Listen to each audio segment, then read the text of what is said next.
Islam ini agama yang sempurna, tidak perlu ditambah, tidak perlu dikurangi. Apa yang diajarkan oleh Rasulullah SAW itulah yang harus kita ikuti. Tetapi mengapa hari ini banyak sekali orang yang mengaku cinta kepada Nabi, mengaku pengikut Ahlussunnah wal Jamaah, justru sibuk membuat amalan yang tidak pernah dicontohkan dan diajarkan oleh Nabi Muhammad SAW.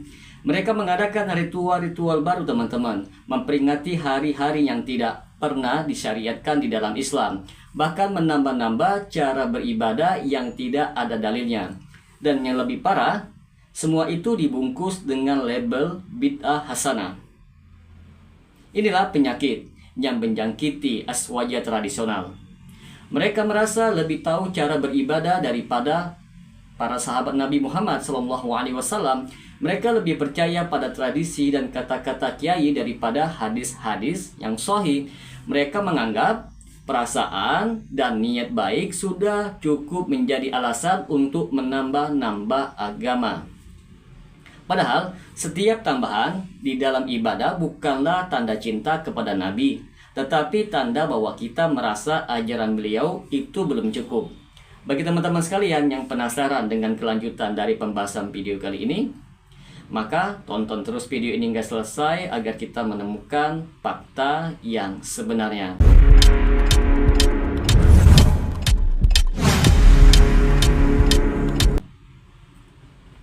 Assalamualaikum warahmatullahi wabarakatuh. Berjumpa lagi dengan saya Rio Mulyadi di channel Manhaj Dakwah. Pada episode kali ini kita akan membahas tentang kenapa aswaja sangat suka berbuat bid'ah.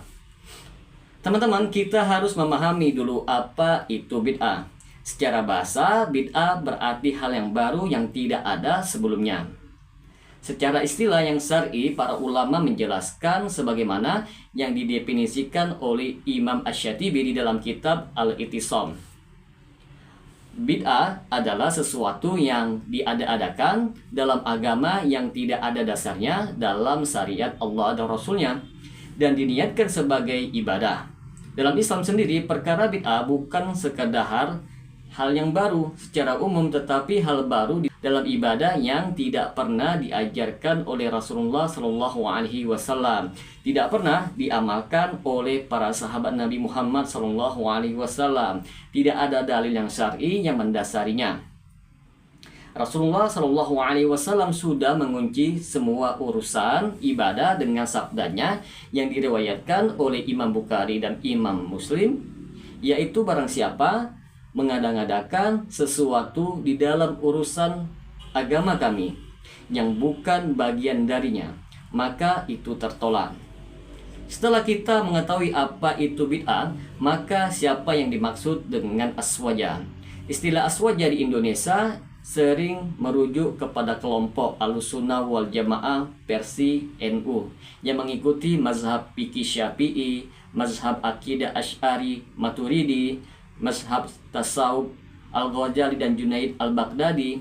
Mereka mengklaim sebagai penerus ajaran Ahlussunnah, tetapi dalam prakteknya banyak mengamalkan amalan-amalan yang tidak ada contoh dari Nabi Muhammad dan para sahabat.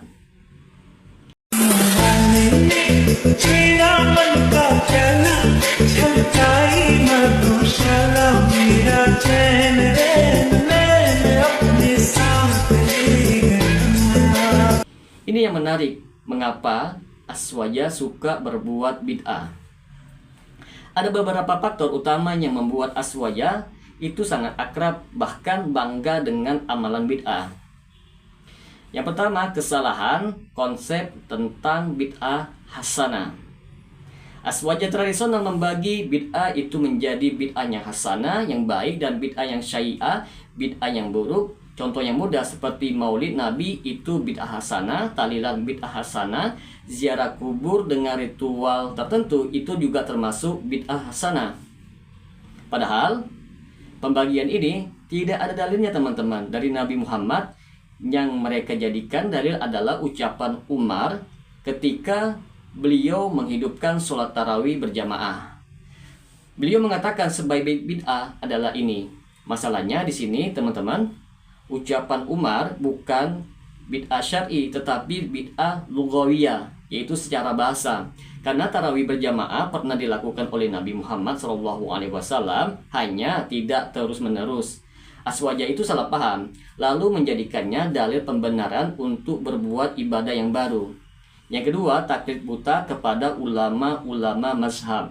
Aswaja sangat menekankan taklid kepada ulama, terutama dalam mazhab Syafi'i. Ketika ulama mereka melakukan ataupun membolehkan suatu amalan, walaupun tidak ada dalilnya, mereka tetap ikut tanpa meneliti kebenaran tersebut. Sebagaimana contohnya yang kita ambil, Imam An-Nawawi memperbolehkan beberapa amalan zikir berjamaah.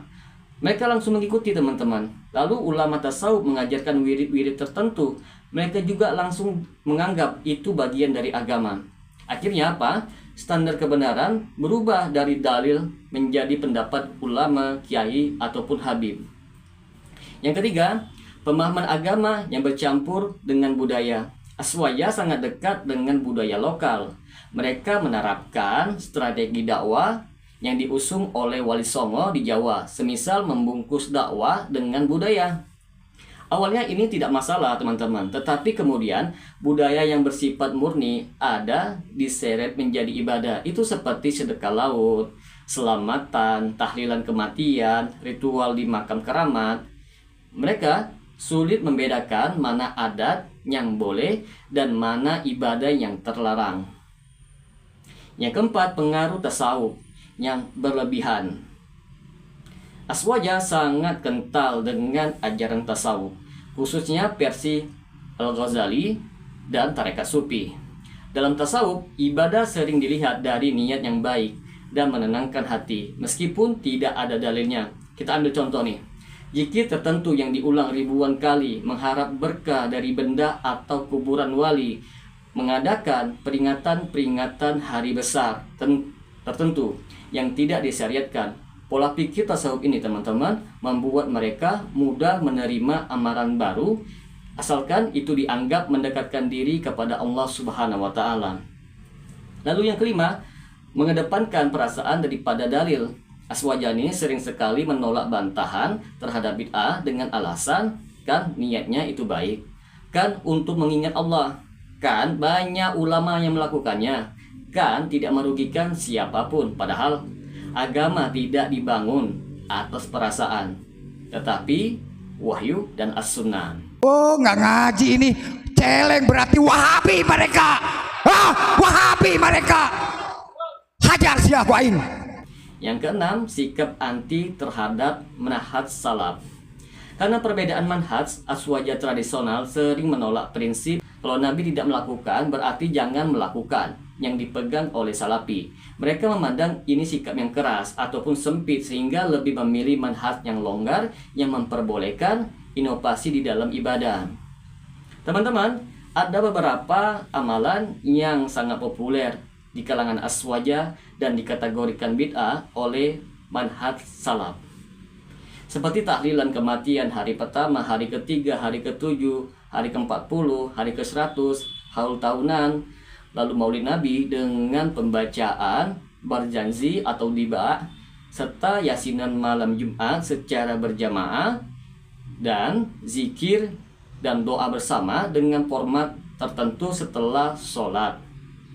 Lalu tabaruk, yaitu mengambil berkah dari benda atau makam, serta peringatan Isra Mi'raj, nuzulul Quran, dan hari-hari besar agama yang tidak disyariatkan.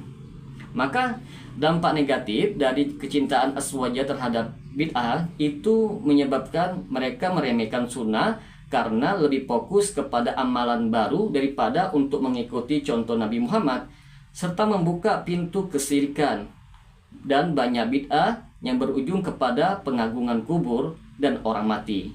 Lalu memecah belah umat itu disebabkan karena perbedaan tajam antara pengamal bid'ah dan pengikut sunnah. Dan menghilangkan kemurnian agama itu disebabkan ibadah yang dicampur aduk antara wahyu dan tradisi. Maka dari penjelasan di atas, teman-teman, dapat kita simpulkan aswaja suka terhadap bid'ah itu bukan sekedar karena suka hal yang baru, tetapi karena konsep dasar agama mereka sudah berbeda dari manhaj salaf. Mereka itu berpegang kepada bid'ah yang hasanah katanya, taklid kepada ulama, campuran budaya dan tasawuf yang berlebihan. Padahal agama ini sudah sempurna sejak turunnya surah Al-Maidah ayat ketiga yang berbunyi, pada hari ini telah kusempurnakan untukmu agamamu, telah kucukupkan nikmatku untukmu, dan telah kuridai Islam sebagai agamamu. Ketika agama sudah sempurna, setiap tambahan di dalam ibadah itu justru merusak kesempurnaan itu. Semoga dengan sedikit penjelasan ini dapat memberikan manfaat bagi teman-teman sekalian. Dan apabila channel ini dapat memberikan manfaat bagi teman-teman sekalian, silakan like, subscribe, dan share. Semoga bermanfaat. Assalamualaikum warahmatullahi wabarakatuh.